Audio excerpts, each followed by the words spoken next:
पुरी के समुद्र तट के किनारे एक छोटी सी कुटिया में रहते थे परम भक्त माधवदास। ढलती उम्र, सफ़ेद दाढ़ी और हाथों में तुलसी की माला। उनका जीवन सिर्फ उनके प्रभु जगन्नाथ के नाम था। लेकिन अचानक समय का चक्र बदला और माधवदास गंभीर बीमारी से घिर गए। शरीर साथ छोड़ रहा था, माथे पर पसीने की बूंदें और कांपते हाथों से छूटती वो माला। वो इतने कमज़ोर हो गए कि बिस्तर से उठना भी मुमकिन न रहा। गांव के लोग पास से गुजरते, एक नज़र डालते और आगे बढ़ जाते। कुटिया के अंधेरे में माधवदास बिल्कुल अकेले थे। कोई पानी पिलाने वाला नहीं था, कोई हाल पूछने वाला नहीं। मिट्टी पर पड़ा वो कमज़ोर हाथ और आंखों से छलकते आंसू। जब दर्द हद से बढ़ गया तो भक्त ने सिर्फ अपने प्रभु को पुकारा, और उसी पल नीली रोशनी चमक उठी। तभी कुटिया के द्वार पर एक नन्हा बालक प्रकट हुआ।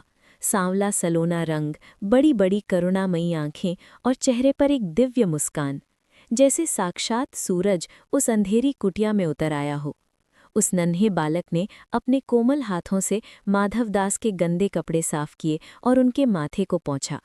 उसके स्पर्श में ऐसी ममता थी जिसने माधवदास के आधे प्राण लौटा दिए।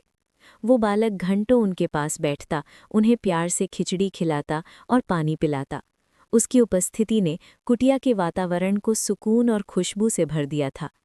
जब माधवदास सो जाते तो वो बालक फुर्ती से पूरी कुटिया की सफाई करता। देखते ही देखते वो उपेक्षित कुटिया एक मंदिर जैसी पवित्र और सुंदर दिखने लगी। जब माधवदास की आंखें पूरी तरह खुलीं तो उन्होंने अपने सामने उस अद्भुत बालक को देखा। उनकी आंखों में हैरानी थी और जुबान पर एक सवाल, तुम कौन हो बेटा? अध्याय 3, दिव्य साक्षात्कार।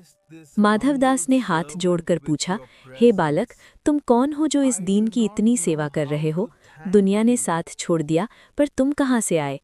तभी एक चमत्कार हुआ। वो छोटा बालक धीरे धीरे चमकने लगा। सुनहरी और नीली किरणें पूरी कुटिया में फैल गईं और देखते ही देखते उसका स्वरूप विशाल होने लगा।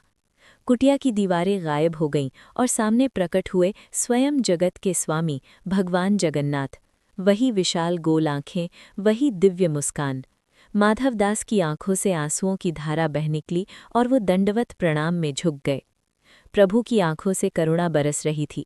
उन्होंने बिना बोले ही समझा दिया कि जो मेरे आश्रित हैं उनकी पीड़ा मैं खुद सहता हूँ।